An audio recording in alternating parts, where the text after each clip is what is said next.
Hello, my bump, bruised, and blessed family. For those of you that have been with me as a part of our community, I love you, I appreciate you, I value you all very much, and your feedback is super important to me. I'm grateful for that as well. For anyone that is new, welcome to the family. Best bunch of people.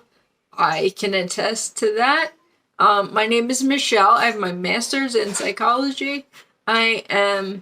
Sadly, I had a dysfunctional upbringing with a narcissistic mother, an enabling father, a flying monkey golden boy older brother, and me, the black sheep scapegoat, tried and true.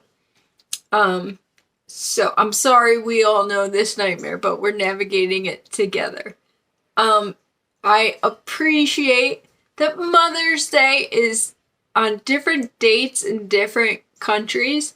It's not a universal international thing. So tomorrow, when I put this video up, today, in the US, it's Mother's Day. And wherever you are in the world, there's going to be inevitably some occasion where this woman proclaims, adoration of herself, or special occasions, narc, just hijack everything all the time in their own self-interest. But in honor of Mother's Day, I'm going to talk about the mother wound. And this is not like a clinical term. You're not going to hear it at a therapy session, for example. But whether your mother is the primary narcissist or the enabler, you have this, undoubtedly. It's one of our millions of issues that we're tackling, right? So the mother wound. I love Gabor Mate. I quote him often. And one of the things that he asserts is that trauma does not necessarily come from a specific incident or a specific event. Trauma can come from the lack of something that you needed. So, yes, that's certainly my circumstance. But the mother wound can come from, say a mother is physically present for their child. Maybe they provide all the necessary, living requirements and things of that nature, like a home or food or whatever. But they do not take an interest in your emotional well-being. You personally, as an individual, narcissistic mothers hate autonomy. They want you to live and breathe for them. They want, up until the age of 7, we are in a theta brainwave state where we're basically just little sponges and we're absorbing everything around us. So when we start to assert our autonomy around the age of 8 and beyond, narcissistic women hate this. And I can absolutely, 1,000,000 times, my narcissistic mother used to say this all the time. Oh, I hate teenage, or I hate that age, or whatever. Because she didn't want, me, to think for myself or to have my own life. When your kids are little or when you're a child and your whole world revolves around your parents. That's all you know. That's your whole world. You don't leave the house prior to school. So narcissistic women totally, absolutely capitalize off of that and exploit that and love that. But the mother wound will come from this woman not showing up for you, not providing you a nurturing, loving, emotionally stable environment. Narcissistic women love to turn the tables, and they will parentify you, where you end up feeling responsible for this woman's happiness or emotional, stability, basically. I can absolutely remember this as well.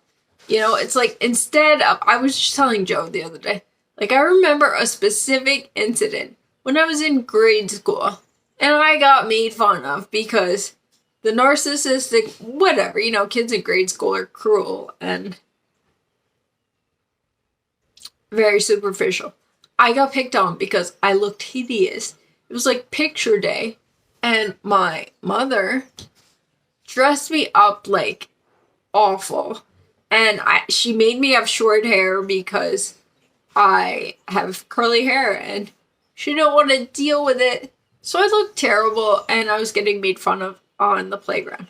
I come home, and I'm trying to tell this woman about my tragically awful, and that's your life when you're in school. So I was devastated. I'm trying to tell her about it. And she starts crying and, like, of course, makes it about herself. So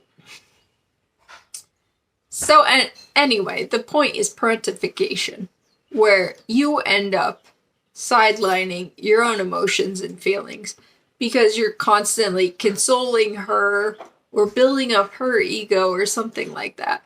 That's definitely a root of a deep-seated mother wound. Right. I'm sorry. I'm trying to follow notes, which I never do. But, so the mother could potentially have met the physical needs of the child, but they don't provide deep love, attention, authentic, genuine feelings that you were craving as a kid, as a human being. I mean, anyway. So this woman could have very well had a positive interaction with you and avoided negativity at all costs, because it's all about the optics, right? Everything has to look good, and maybe she avoided negativity. Nobody could ever have genuine feelings or, go against her perfect illusion that will cause a mother wound. Adults dealing with a mother wound often look back on their childhood and they can identify issues such as never feeling like you had your mother's approval, such as being concerned about not being loved by your mother or not being loved as much as other siblings or family members. Triangulation, 1,000%. I had a golden boy in my home, and definitely she favored him over me. Difficulties in relating to your mother on an emotional level. This is, again, something that keeps us trapped in this abusive cycle for way too long. It's like you always keep thinking, like, it'll get better when, like, I was always like, oh, when I go to college, they'll respect me, they'll see me as an adult, my relationship with these people will get better, No, I just kept trying and trying and trying, like Don Quixote, just running into the wind. Uncertainty about your relationship with your mother and a fear of how fragile it is, that it could be lost like that with a mistake. If you do something wrong, you step out of line, or, you feel that instability, that you're not going to have a relationship with your mother if you don't comply with her standards. Always trying to do better, to be perfect, to gain your mother's acceptance or approval. Perfectionism. A lot of us have this. You just overachieve, you overexcel. I was always an honor student. I did great in sports and everything, but they don't care. They don't care. You're just trying to prove yourself. You're trying to prove that you're worthy of this woman's love, which is insane. This is your mother. Mothers are supposed to love you inherently. That's a given when you come into this world, but not when you have a narcissistic mother. We get mother wounds.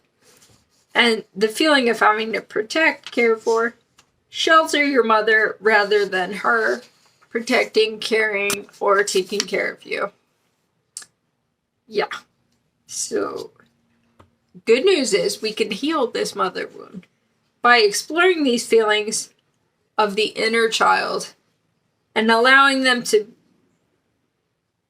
be identified, like feeling ignored and, invaluable, all that stuff. But you need to be in a safe therapeutic environment. I have an amazing life. I love my husband. I love our children. I think this to myself a lot. Like, I really just need to process this kind of stuff that you haven't wanted to feel, that you want nothing to do with because it was such a miserable existence. You were tortured for all of these years with all of these big feelings that nobody gave a crap about. And then it says set boundaries. You can create a relationship with this woman if you so choose, but it should be based on your needs, not her. And it should serve your emotional needs in some way, shape, or form, instead of constantly catering to her where she makes it about herself. I thought of something the other day. This is another random realization. So, of course, at Joe and my wedding, which was amazing, this woman, fit to be tied, had to make it about herself in some way. Joe is a Marine, and we walked through the swords. That was a cool thing. And she wanted to walk through the swords entering the reception. I was like, no. Like, it's so silly. Something so silly. But I was like, at least I had this, like, at least I had something inside of me that resisted, like, her just trying to run the show and have her way all the time. Probably why she always hated me, but I completely held my ground on that. And another thing she did there's a million things she did at our wedding. It's worth making a video about another time, I guess. But, she wore a corsage on her wrist because she was special. She had to feel special, and, somehow, like, the focus was on her in some way, that it was her day. I don't know, you guys. It's just crazy. I was thinking about it. I was like, what mother ever wears a corsage at their daughter's wedding? But she made sure she did. Totally silly. Totally. But that's what we're dealing with. These women are adult children.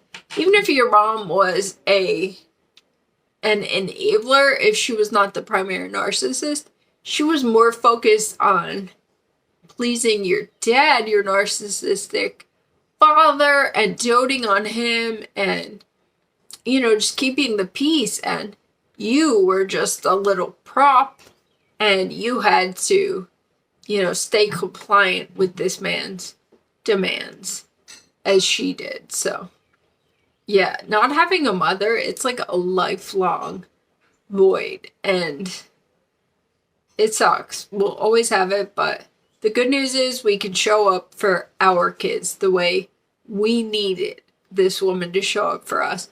And she profoundly failed us. This woman profoundly failed you. Everyone deserves a nurturing, loving, consoling mother. Life is hard, and that's why we're supposed to have, like, real parents. My book is coming out soon, you guys. I'm very excited about it. My website is up. I have numerous links down below for merch and other fun stuff. But I love you all, and whatever you do today, make sure that you make yourself a priority, because nobody else did, right? Growing up in this sad existence with parents that failed us. I love you all.